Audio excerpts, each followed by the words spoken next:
Hi, I'm David Kais, and I run R for the rest of us. You may think of R as a tool for complex statistical analysis, but it's much more than that. From data visualization to efficient reporting to improving your workflow, R can do it all. On this podcast, I talk with people about how they use R in unique and creative ways.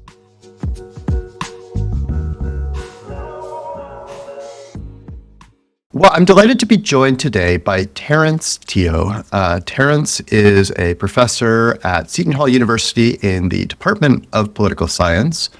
But if you are around the R community, you are more likely to know Terence for the incredible maps that he makes using the various RayShader packages, which we are going to discuss today. So Terence, welcome and thanks for joining me. Thank you for having me, David. Yeah, so tell me first, if you don't mind, just a bit about your academic background, and then we'll kind of build on that because I'm curious to hear to what degree that relates to your interest in making maps. Right. So I'm trained as a political scientist, and I do work primarily on democracies and dictatorships. So I study, in particular, authoritarian regimes, why some of them are stable, and more recently, why democracies may backslide into dictatorships. So that's sort of my... That's a very relevant topic yes, for those of us in the U.S. Correct. So I'm going to be very busy, in the next few years. So that's sort of my day job. So that's my research. When I work, I do work along those lines. And when I teach work along those lines as well on democracy and dictatorship, but also mainly research methods. So I teach methods and statistics to social science undergrads, as well as some game theory at times to students. Yeah. Cool. So like I said before, the reason I know you, and I think the reason many people in the art community know you, is for the incredible maps that you make. And in a little bit, we'll actually have you put up your screen and demonstrate how you make these maps. But I'm curious if you could talk, first of all, how you got into making maps in the first place. Did it come from your academic work, or was it just a general interest in maps? Yeah, so this was, I had never considered making maps as an academic. Back when I was in grad school and when I finished grad school, I was more focused on running statistics, doing statistical models, and then figuring out how to present them, the estimates, the quantities of interest in an accessible and accurate way, right? So most of my time was spent, how do I visualize descriptive data, and then how do I then visualize the statistics, the estimates that I get. So I stumbled upon maps. So when I first became a dad, I think I was sleep deprived. And we my wife and I, we were taking turns with working in shifts. And so sometimes late at night, like 2, 3 a.m., after a while, I found out the Data Viz Society had just started up. So this was, I think, 5 years ago. And I joined the Slack. I heard people talking about it. And so I joined the conversation there. I met a lot of people doing incredible work. And then people also on Twitter. Now, I had a Twitter account back in 2012 that I started. And there was a way to procrastinate from writing a dissertation. But I never used it. But through the Slack, and I saw people sharing stuff on Twitter, I thought, why not go see what's happening there? And when I joined, when I started using that account, I stumbled upon the work of Tyler Morganwall, right, the developer of RayShader and the Rayverse. And I thought the first thing I remember was he had crafted a sword made of cubes in 3D in R, and it was spinning. And I thought that was incredibly cool. And I never imagined that you could do that with R, right? Because all I knew about R was it's a fantastic language for programming, for statistical analysis, for doing reproducible work, but not 3D rendering, right? Much less maps. And then the rest, as people say, right, is history. So I started following his work and then trying it out, watching development of the packages he was writing. And then when RayShader came out with maps, I thought this was just amazing. And so I tried it out. I loved it. I just sort of fell in love with it. You say I just got really obsessed with creating it, and that's how I started and how I got into maps. So really, the connection was data viz, I suppose, and then just sort of just getting really excited by the things we could do with R, right? Something that I never thought possible. But Tyler, he through his wizardry or sorcery, managed to get those packages out.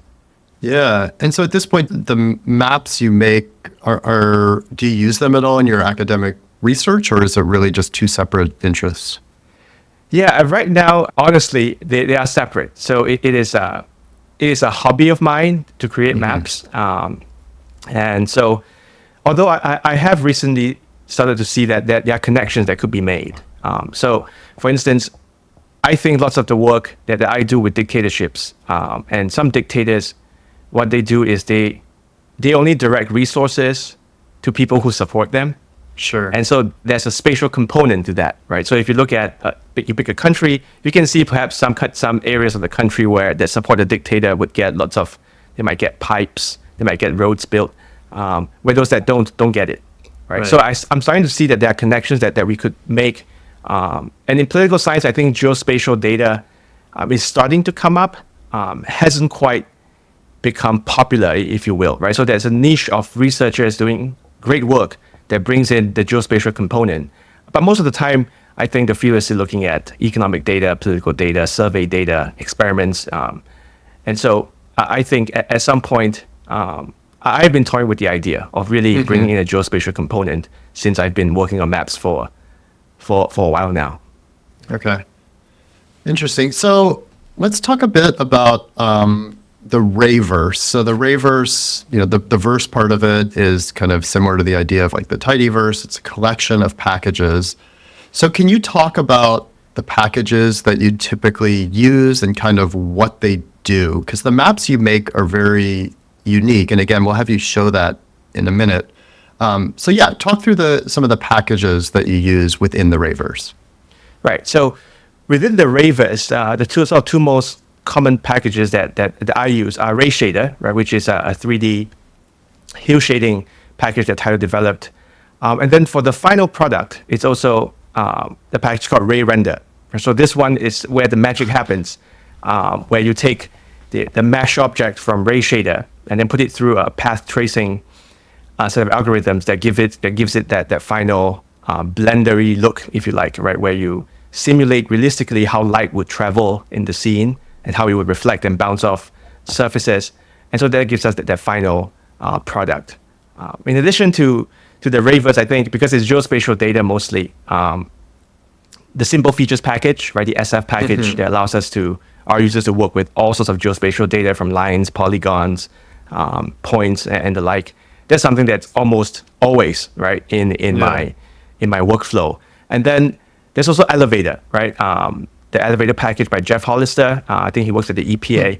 A fantastic package that allows us to just get raster data from any point on the globe, right? And it's just one line of code. You give it the shapefile or the boundary of the country or the region, and then it pulls in elevation data from any resolution that you want. So that's also one that I always have in my workflow. Yeah. Yeah, because the maps that you make, so I do a lot of mapping, but it's almost always just using vector data, it's using simple features data, not any kind of raster data, definitely not the 3D component that I think really makes your maps unique. And I think that really is the thing that is unique about using the kind of Rayverse is, the being able to plot in what looks like 3D, having that light. Honestly, I never would have thought about that as a way to make maps, but when you look at it, it gives it a really distinctive visual look and feel. And it's really amazing. So I've talked a bit about why I like the Rayverse, but you've described yourself as the Rayverse's #1 fan. What is it about the Rayverse that you really like so much? Well, I think what I really liked was the ease of creating sort of high quality 3D visualizations, right? So that was what first got me into the Rayverse. What struck me about the final product that one can create, and then just the documentation, at least in my opinion, for what Tyler has put out with respect to all the packages with RayShader, RayRender, and he has other packages as well. It's just very comprehensive and accessible. So much of what I know is from just reading the docs. And I think for us, we know good documentation when we see Sure. them, right? And so I had this huge appreciation for everything being very nicely laid out. All the arguments are there, and then with examples. And so that was another reason why that. And then as well, I think being in R, it allows us it gives us a canvas to explore and to experiment. So that's another reason why I really liked it, that it was, I could play with it and play with it in real time. So it's not like you have to wait for it to render. You can move it around. It opens up a window. You can spin it around with your mouse. You can try different things. And on top, and above all, it works. I think, I'm not sure if it's probably something that's highly intended. It works on the principles of the grammar of graphics. It's like ggplot, but with a 3D capability, right? So you can add layers. And so sort of what I've learned in ggplot or practiced in ggplot, I could bring it right to RayShader. And then when I think about these visualizations, I think in terms of adding layers on top of sort of the blank raster canvas layer, if you will. And so, yeah, so that's sort of why I'm so enamored with the package. And there's just so much data out there, right, that I think we can overlay on maps and just play around. So that's sort of why I like it so much. Yeah. Well, it's interesting because I think, some people, when they think of kind of 3D data visualization, I mean, the classic is like the silly Microsoft Excel, 3D pie charts or whatever. And there's kind of I think because 3D has been done so poorly in the past, there's been a stigma against 3D as just, it's just a terrible gimmicky way to show data. But I'm curious for you, because you make these maps in 3D. Do you think there's value in 3D that people might overlook? Yeah, definitely. And I totally hear you about, what some might call gratuitous 3D and Microsoft and things in the 90s. They were not, did not help things. But I think these days, with the increase in computational power, the computing power that we have, and I think judicious use of 3D, so I think in general, we see the world in 3D, right? And it has this sort of connection with what we actually observe. And sometimes it can give us, it makes things more impactful. Now, of course, not everything needs to be 3D. In fact, maybe the majority of visualizations need not be in 3D. Sure. Right. But if we want sort of that added engagement from people, and sort of that's why I've seen from some of the work that I've put out, it makes people look closer, right? And so that I think grabbing the attention, hopefully in a positive way, allows people to then explore further, and it gives people more to look at. And that's despite the issues that are, to be fair, are inherent in 3D, which is the issue of perspective. Right? Sure. So things that look further away might look somewhat different. So there's some distortion if you're unable to sort of manipulate the image on the screen. But nonetheless, I think there is value. I don't believe really in dismissing a type of data viz outright, I think. Right. And really just being careful about when you go 3D. And for my part, it's really a lot of experimentation. Yeah. Right? So does it look good in 3D? No, not. Okay, then let's not do that. Yeah. It's interesting because the thing you said about 3D getting people's attention, I think is something that people who just focus on, kind of like what's the right type of visualization ignore. I mean, honestly, I wouldn't be talking to you today if your maps weren't so visually stunning and didn't grab my attention.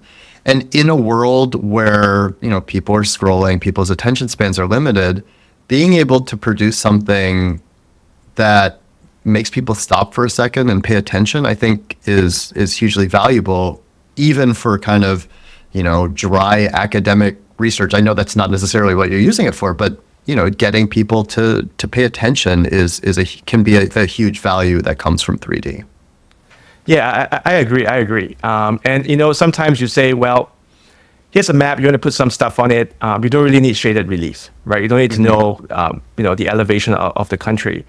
But it just, I think, depending on the specific case, it does add something. It makes people look at it again, and maybe sort of makes them pay attention, right? Beyond just, here's another flat 2D image. I see the country boundary.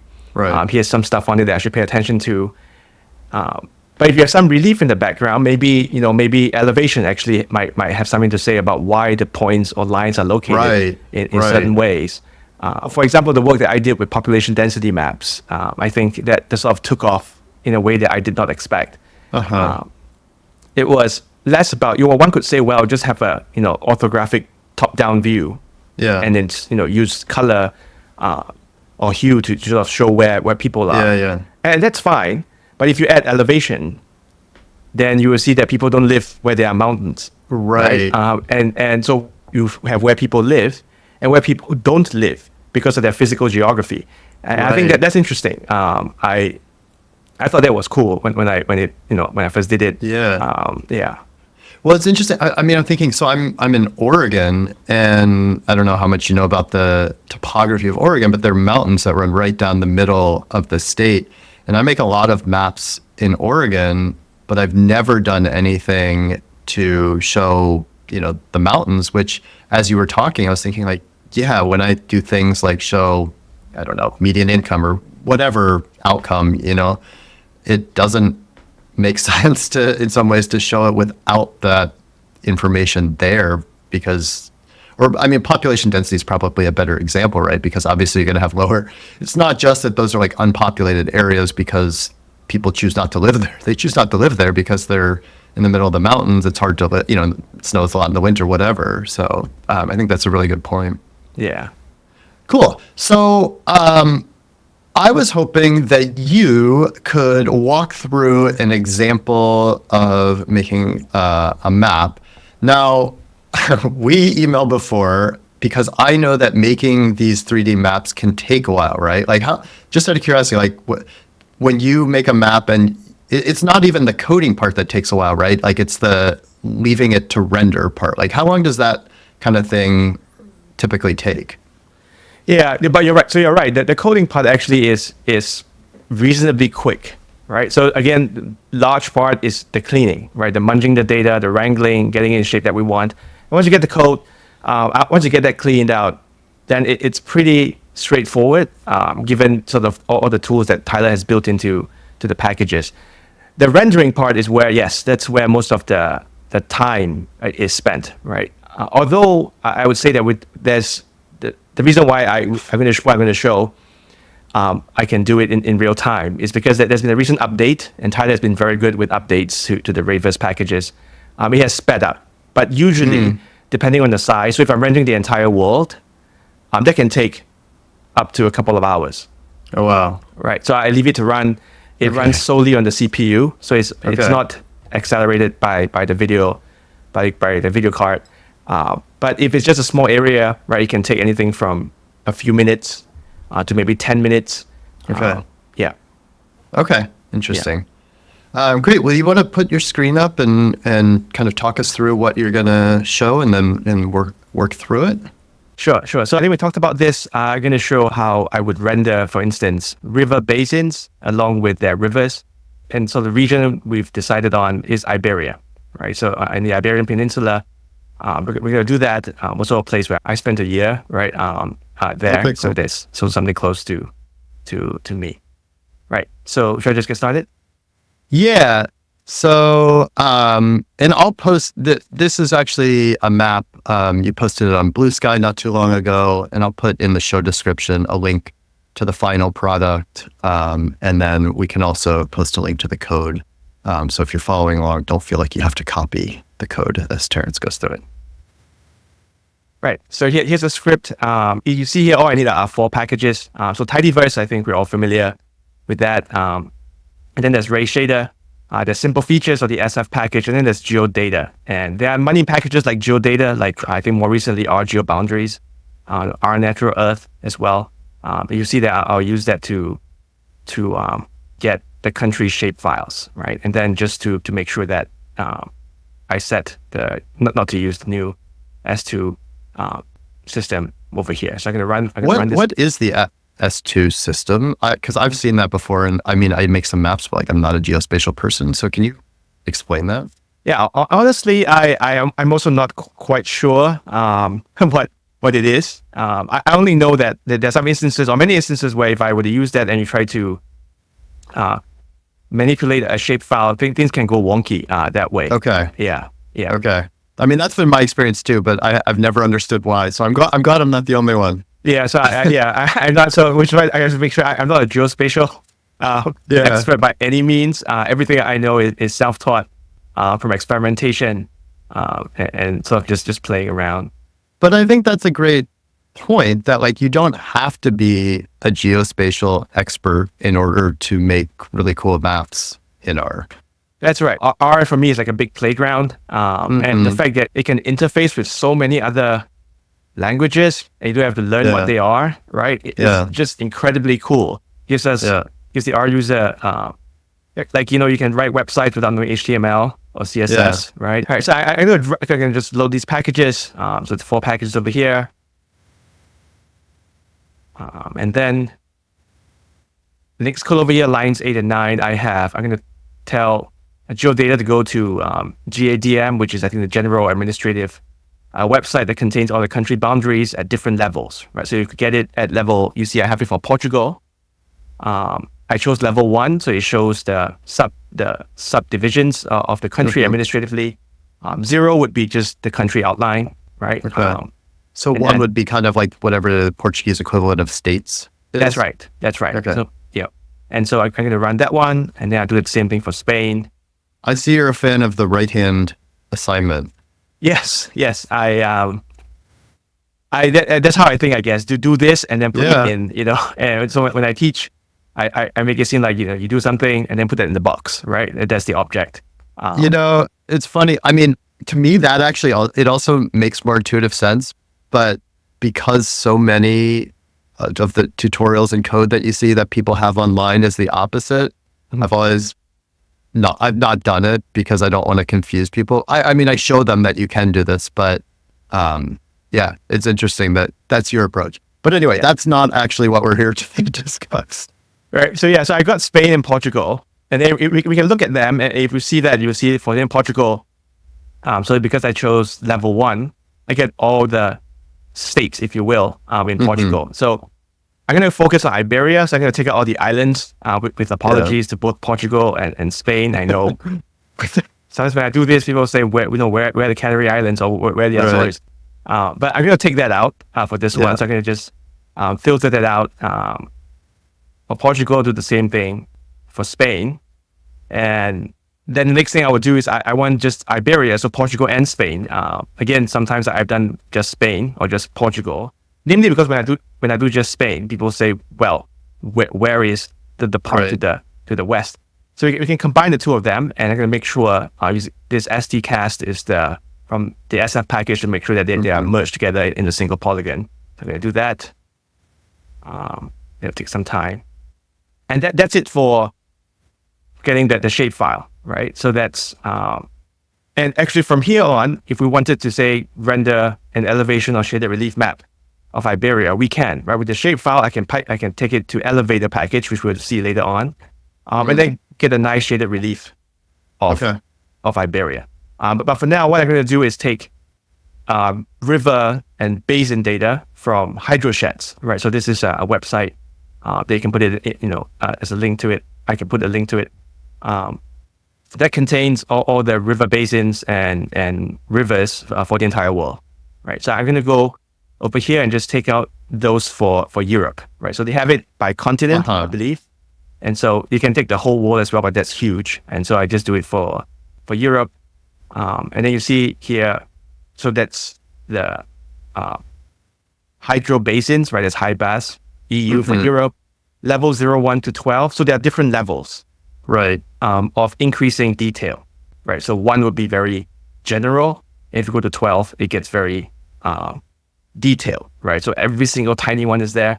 I chose 5, right? And why I chose 5, again, I'm not a guy who studies rivers. It's sort of the trade-off between too many and too little. So and so there are times when I share these things and I love it when I share it because people give me feedback, right? They tell me, look, these are not the right river basins, right?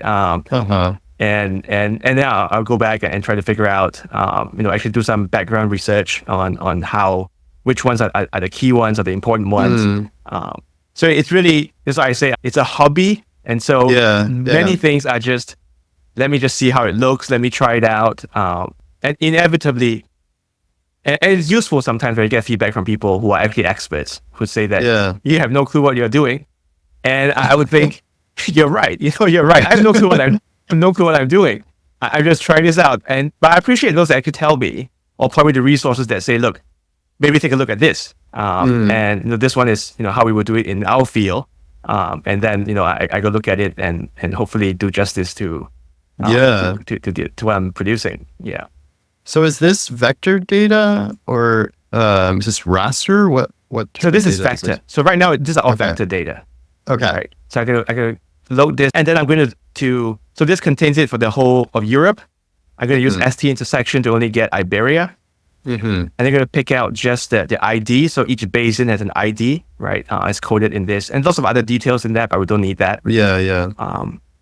And then with maps, this is something I also learned belatedly, right? Projections, right? So you have to, I had no clue about projections when I first started, 4 years ago. And I always wondered, why does California or the US look strange when I do it from professional maps? And it is the coordinate reference system, right? The projections. So I'm going to transform the basin data and then call it IB basin. So how did you choose the projection there that you're using?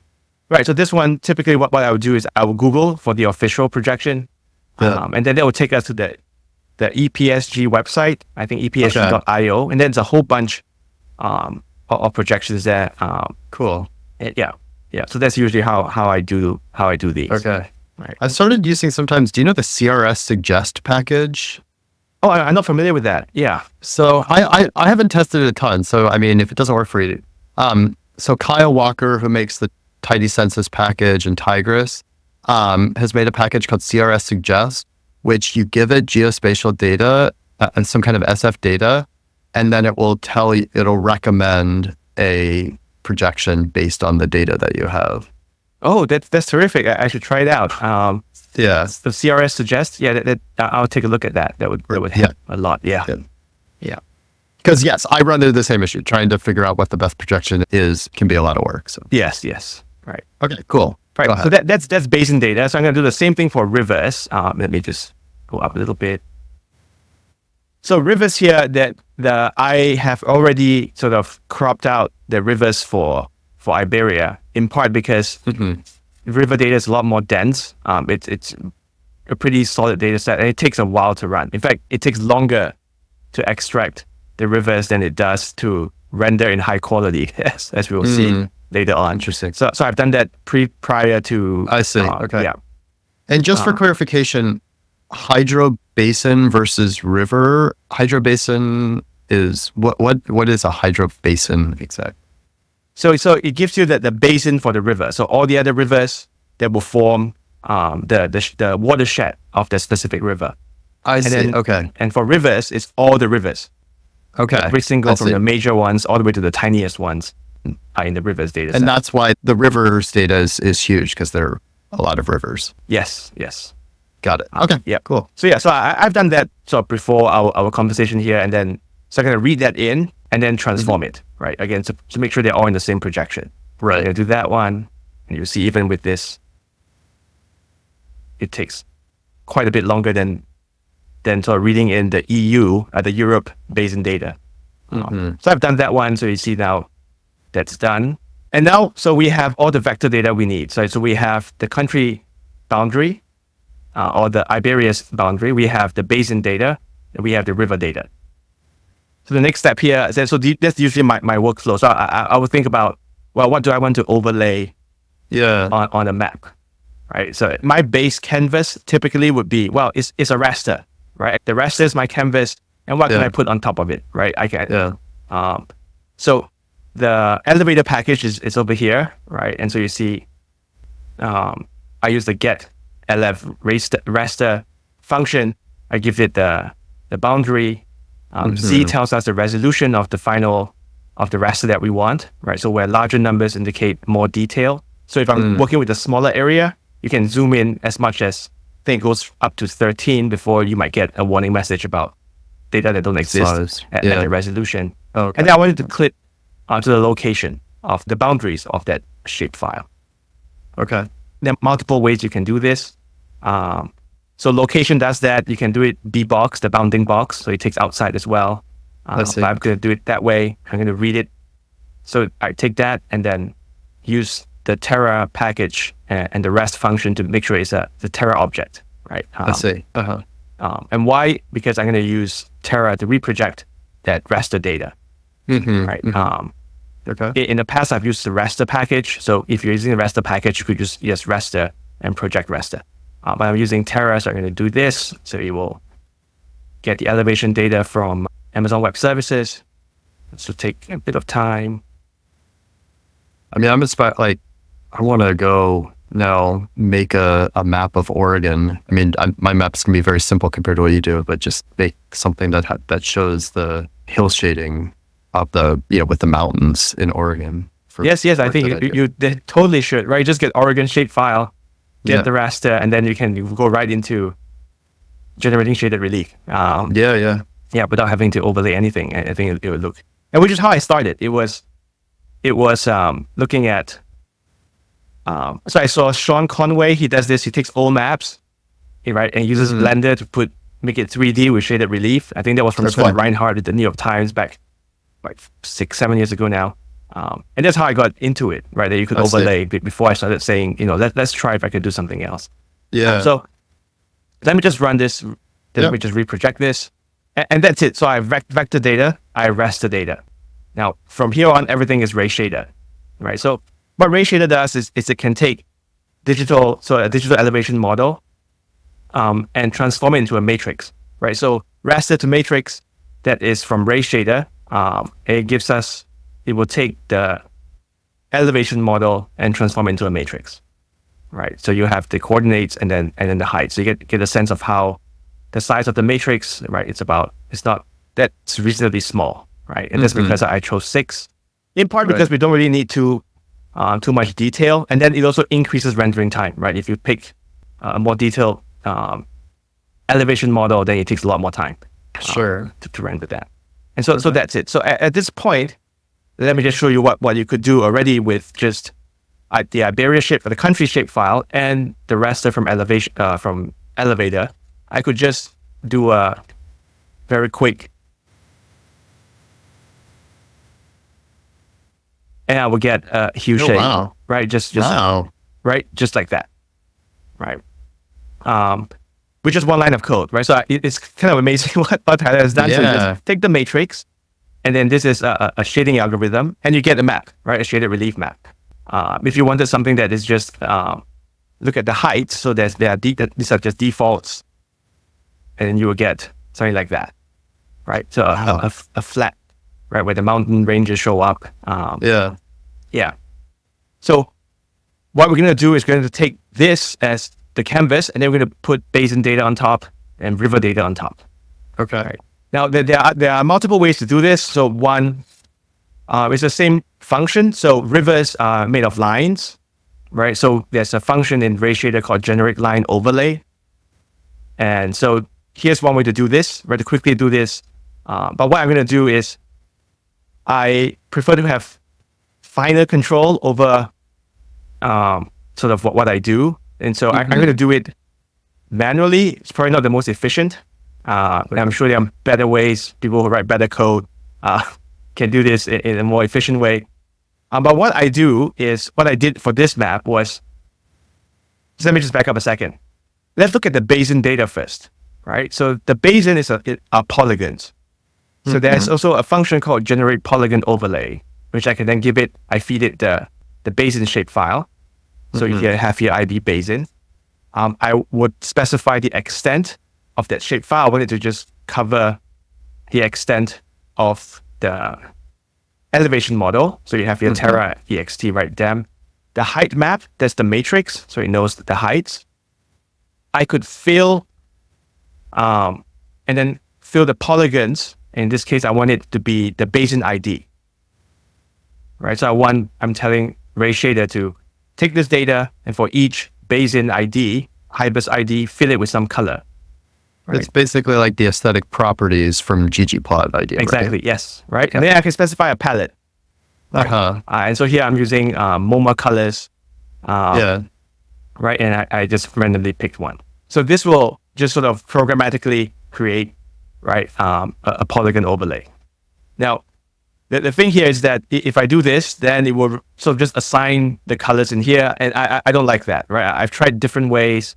And I decided instead, I'm going to just extract out all the basins and specify each polygon manually, right? So this is where someone who, I know that this is not, the most efficient way. But at least for this one, that's how I do it. And in other ones where it's fewer basins, then I might just go straight to just using a simple function and getting that done. So these are all the all the ID. I'm going to do that all right at one go, and it's oops. Did I not do this right? Which is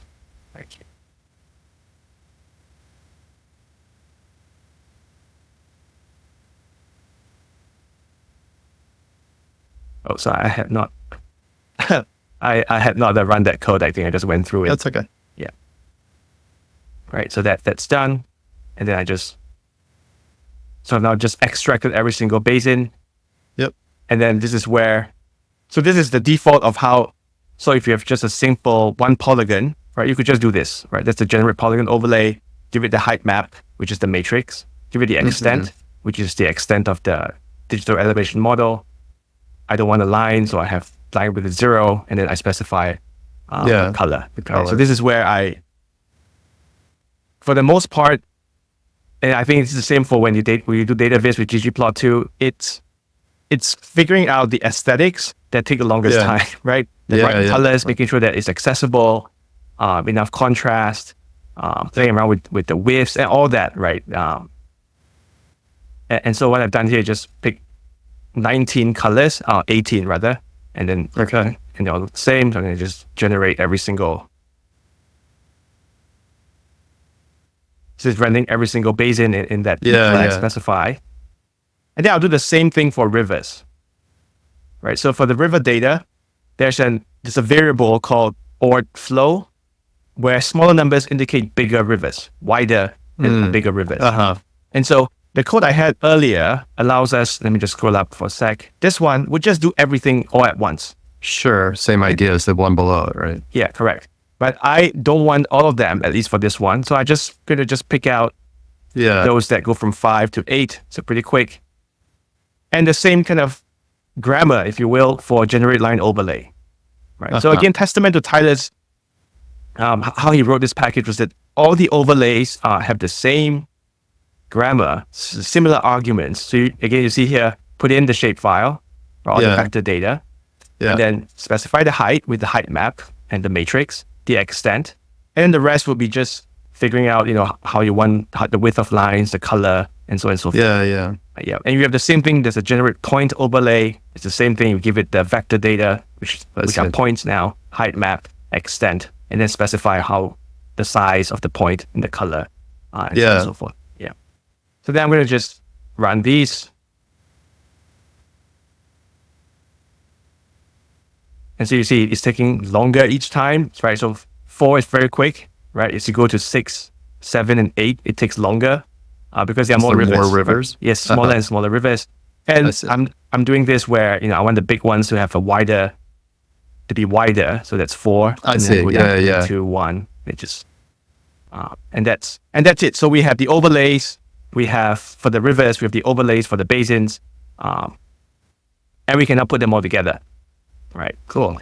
So the RayShader, so this is the code. So what I'm doing here is take the matrix, and then you saw earlier when I demoed, you could use sphere shade, a shading algorithm, or height shade, like what you have here on the page.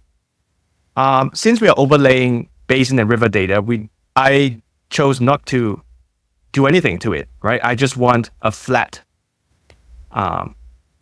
canvas, right? And that will only show up once any sort of shadows and light will only show up once we pass this off to render high quality. And so I'll show you what that means. So constant shade, that's sort of a relatively new, and by that I mean a couple of years ago, where you could create very nice looking monochrome maps where it's just light and shadow, right? So you just use So what light happens, for example, if you just run lines 110 and 111? Does that make a map? Yes. So I'm going to just do this real quick. So I'm going to just do this and do. So it just looks like that. Okay. Oh, okay. I see. Right. So I just chose one color. And so you just see, because the magic happens with render high quality.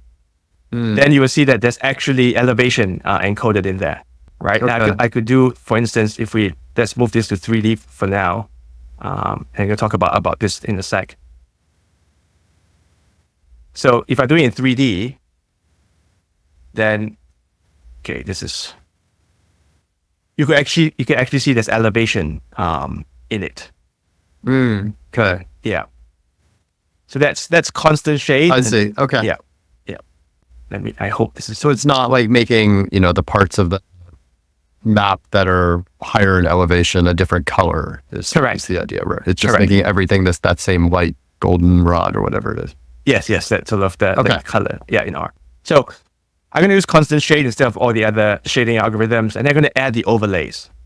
So add overlay, that's the first basin. The alpha layer allows us to specify the alpha parameter, right? How transparent do you want it to be? So 0 being completely transparent, and 1 being completely opaque. So this is an aesthetic choice, right? I'm going to add all of that. And then I'm going to add the lines as well, the rivers. So the add overlay allows us to do this. And you can add all the overlays that we've created, again, lines, points, polygons, right? And buildings, and all the other functions in RayShader. So I'm going to do that. And then the final thing to bring it to 3D is the plot 3D, right? So let me just take this out for now and just do a map where all the overlays are added. I'm just changing, so I'm going, right? So just plot map at the end, that gives us. All right. Oh, okay. So you got your map here. Yes. So this is a 2D map, right? So with plot map is a 2D map, right? And you see that I have the basins shaded by the colors I specified. And then I have the rivers. So these are, river line 4, the bigger, the wider ones. And then, as you go smaller rivers, they become narrower and narrower. Right. So that's cool. That's the idea. Right. Now, the magic happens. So this is just a 2D, and it's useful for just making sure that everything works.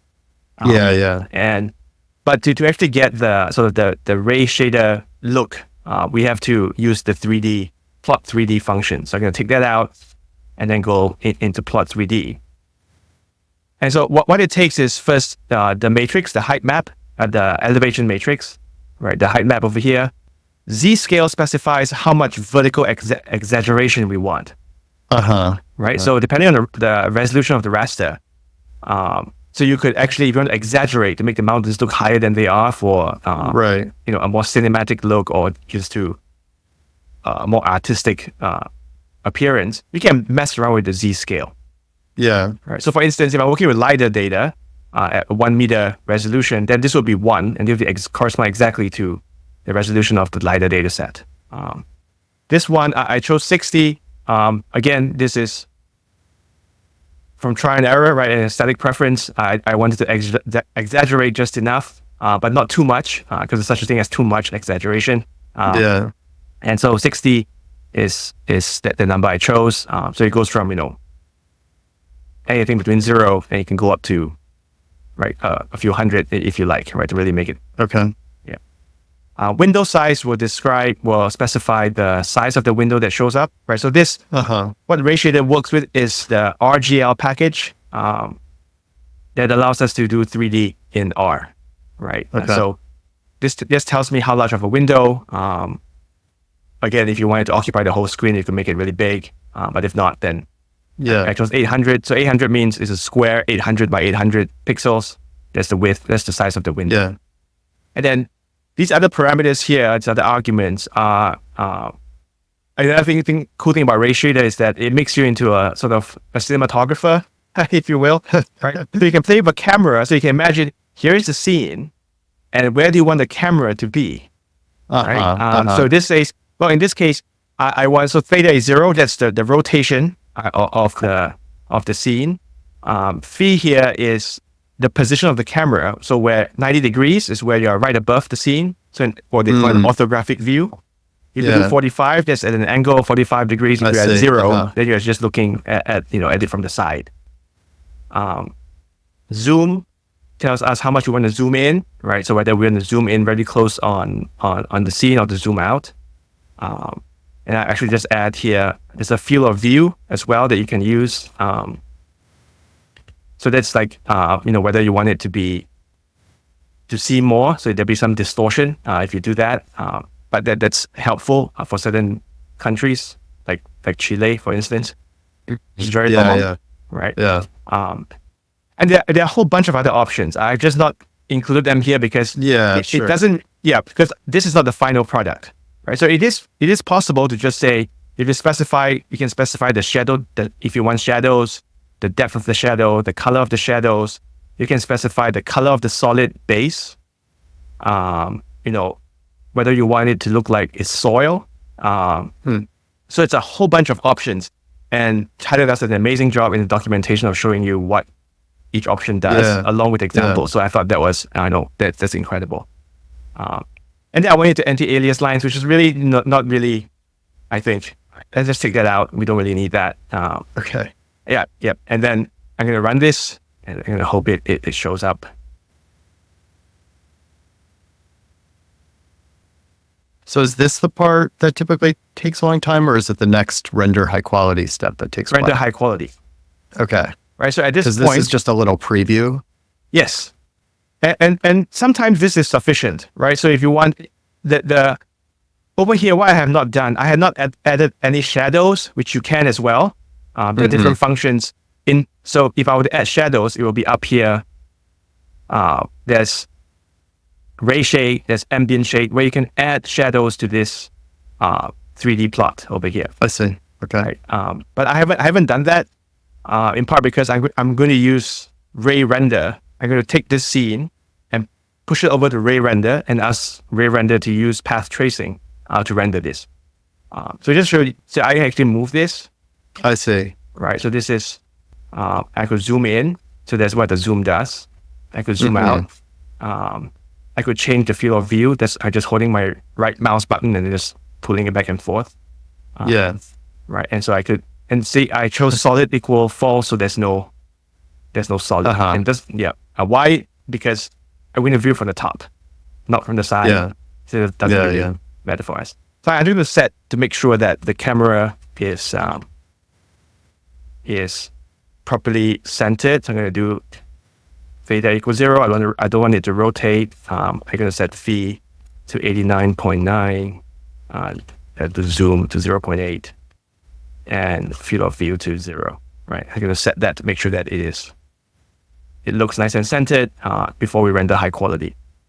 And one trick is that for the orthographic look where the camera is right above, 89.9 is the limit, right? So if you set it to 90, that wouldn't work. All right. It would just not. RayShader would throw an error, right? So if you want to get as close as possible to 90, that's a little trick. And then we're going to render high quality. So what this does is it will write this 3D scene, right? This mesh scene, and then send it to RayRender, which is that path tracing package. Here we have a few options here. I set number of samples to 400. Again, the more samples, the less noise in the final render. So 400 is a good thing for final render. You could, if you are sort of trying it out, you could set it to something very low, and you see lots of noise in the final image. But 400, the sample method, there are different sample methods. There is one that is faster. This one is a little bit longer, but I'm going to choose this one. Parallel go through lets us use all the cores we have on our computer, right? So it's multi-threaded, so you'll use all the available cores. And then we have to specify the lighting, right? So we're going to talk about light here. And this is also where it can take a very long time to play around with light, right? So that's the cinematography aspect where it really comes down to how you light the scene, where you want to place the light, where do you think the shadows will fall, whether you want a very strong, focused spotlight type look with very strong shadows, or you want a more diffuse type look. So what I like to do is to use HDR images. So I got this image from Polyhaven to give us a more realistic look. So this is a high resolution image captured at dawn. So you get that nice diffuse light. So that's where I set environment_light. So it takes in HDR images. You can also take in JPEGs, even though it's lower resolution. So you might have there are a couple of arguments that you can use to increase that. So that's just the lighting, how I'm lighting the scene. Yeah. Right. And then you can also rotate the scene, the light, I mean. So the light is an image, you can rotate that because, so in this case, I'm trying to get the light to come from the northwest, which is sort of the norm in doing these types of maps, which also I've learned from putting it online and people telling me, your light is wrong because the mountains look wrong. And so this is just, you can rotate the light, right? So where the main light source is, so that it's the correct way. And since we're using an HDR image to light the scene, I don't have to use RayRender's default lighting. So I set light to false, and then here's the width of the final image. Preview, we will see rendering, interactive, so that if I click on the window, it doesn't change the scene. So RayRender allows us, if interactive is true, I can actually have it render and then go through the scene. I can move around the scene. So the fly-throughs that you see Tyler does sometimes, right? You're flying through a scene. It's very hard to sort of picture it in your head in 3D, right, where the camera should be.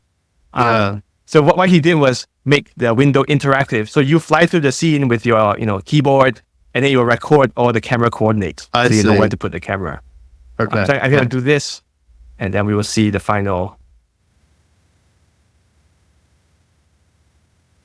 So you see rendering. So you start seeing that the shadows start popping out.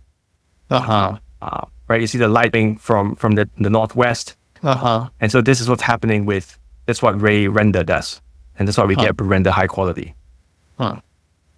So, okay, my very naive understanding, it's like the samples 400, is it making multiple versions of this and like stitching it together? What's happening here that's making it look different, say, than the one that you made before? I mean, I can tell it's 3D, but besides that.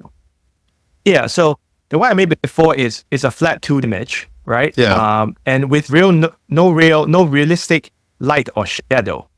I see. So what this is doing, the samples are doing, is it's actually calculating, right? It's simulating light as it travels, and then when it hits the scene, and how many times it hits the scene until it converges to an image, to a pixel, if you will. I see. Yeah. So for example, like I can see with the shadow, at least like in the mountains, kind of in the center there, it's sort of darker on the bottom. Yeah, exactly. Yeah. Because you said the light's coming from the northwest, so it's making that area look darker. Is that right? That's right. So so you're drawing a light, it's hitting this mountain range, and so it knows that this will be brighter, and then here will be darker. This light is not hitting here. It has been stopped by this object over here. And that's what path tracing does, right? It gives you in games, it gives you realistic lighting. And in this case, with RayRender in R, we get the ability to actually model how light travels through a scene realistically, as you might see in real life. So that's what I've always heard that term, path tracing, but never quite known what it means. It just means like kind of displaying the path of light in a kind of accurate way. Is that the idea? Yes, and how it interacts with objects in the scene. Right. So if it hits, if it hits a metallic object, there is a difference between hitting a metallic object or going through a glass object. Sure. Right. So in this case, I haven't specified what type of material we want the scene to be. So actually, we could specify I wanted this to be made of metal, right? We could do that in render high quality, and we get a slightly different look because now it's as if we have carved this out of metal and then shine a light on it and take a picture to see what it looks like. So this is yeah. So you can see there's a lot of room to play with, and you can make it out of glass, like and then you can do caustics where you have light travel through a glass and you see some reflection sometimes, and sometimes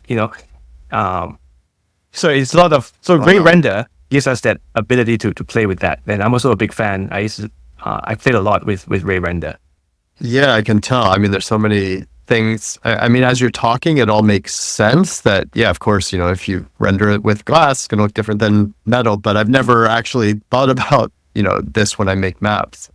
Right. So this is the final. Okay. I haven't specified a file name because I wanted to print to the plot window. But this is now a 2000 by 2000 pixel image rendered in high quality from RayShader, right? So we went from RayShader, all the river basins, the rivers, and the shadows you see here, I didn't add them. They're not drop shadows, right? They're actual shadows simulated from the travel of light, right? So you get this very nice soft shadows, which is what you might see, right? With your, in reality, so parts where the light is, you see it's brighter parts, and then if you hit mountain ranges, it becomes darker. You see the shadow. So I don't have to specify the shadow or where they are, right? Because it's realistic simulating of light. There will be places where it's bright and places where it's dark. Yeah, because that's how, right? The physics of light is like. So that's interesting. Yeah, how this works. And I would also want to talk about a different package, so up to this point with Plot 3D, that's all RayShader, right? Okay. So, which allows us to take a matrix and then extrude the height. And like I said, we could add shadows on that, but it won't be as nice as one that is path trace, which is what the RayRender package gets us. And what we get with render high quality. And so render high quality is from RayRender, not RayRender. Yes. Yep. Correct. Okay. And so render high quality will call RayRender from within RayShader. And render high quality is sort of the R equivalent of Blender. Okay. Right. So you can actually create scenes. There are lots of objects you can create, and then have it render through the simulation of light with different materials and the like. So you can actually play with if you want the map to be made out of a different object, different material, you can play with that. Yeah. So that's render high quality. And then there's one more thing I thought I would show, which is there's also a separate package that Tyler has written called Rayvertex. So this is a rasterizer, a different way of getting 3D sort of. It will look like you also have how light would travel through a scene, but it's not as computationally intensive as render high quality, right? So I could do this. This is a snapshot. So what this does is a snapshot of the Plot 3D scene, right? Of this scene here.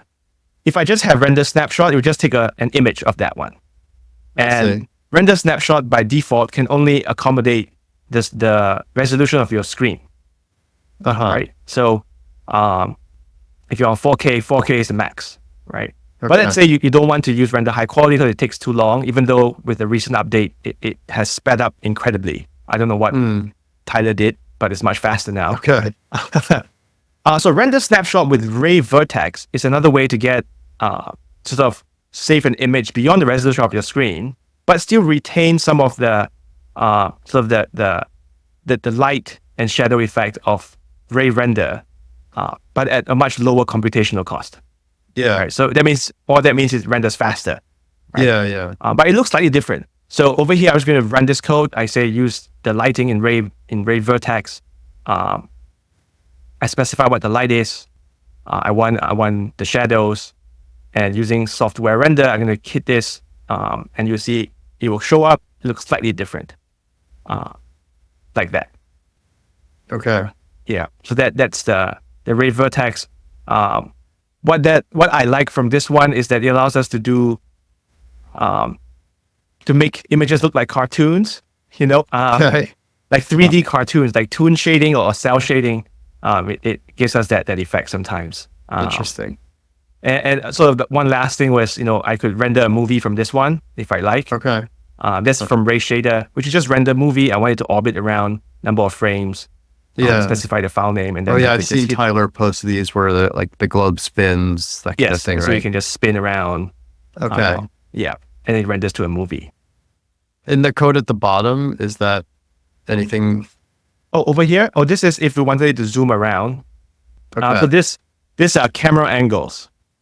Okay. So this is just extra stuff that we don't have to go through. Okay. Yeah, that's fine. We'll just leave that. Cool. Well, that's great. Thank you for showing that. That's a really interesting way that I have never used R. And it's fun to see what's possible. Yeah. Well, is there anything else you want to add about reshading, Rayverse stuff before I do the wrap up? I would say that really for people interested in this, that there are lots of people now who are doing terrific work and sharing tutorials. I mean, most of the stuff what I've done or how I've learned this was Tyler puts out tutorials on his website. That's really cool thing. So that's where I sort of got my start, and then just looking at the documentation, which I think is really great, and then just trying things out. But that said, there are also other people who've been sort of sharing tutorials. I know Milos has been doing a great series of work on that.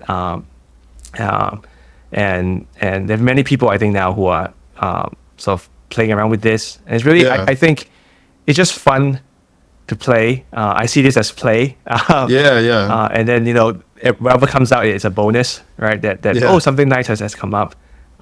And you don't have to be an expert, I think, to do these things, right?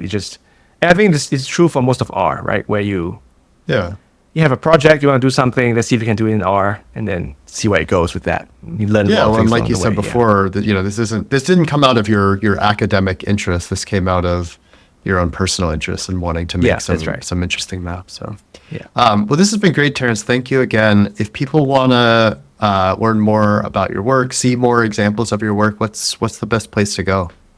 Well, so I'm on Blue Sky at T Terence, and then I'm on Twitter as well, and the Research Remora, and so that's usually where the two main places where I share the work that I do. Great. Well, we will post links to both of those in the description. So Terence, thanks again for joining me. I really appreciate it. Yeah, thank you so much, David. This was great. That's it for today's episode. I hope you learned something new about how you can use R. Do you know anyone else who might be interested in this episode? Please share it with them. If you're interested in learning R, check out R for the Rest of Us. We've got courses to help you no matter whether you're just starting out with R or you've got years of experience. Do you work for an organization that needs help communicating effectively with data? Check out our consulting services at rfortherestofus.com/consulting. We work with clients to make high-quality data visualization, beautiful reports made entirely with R, interactive maps, and much, much more. And before we go, one last request. Do you know anyone who's using R in a unique and creative way? We're always looking for new guests for the R for the Rest of Us podcast. If you know someone who would be a good guest, please email me at david@rfortherestofus.com. Thanks for listening, and we'll see you next time.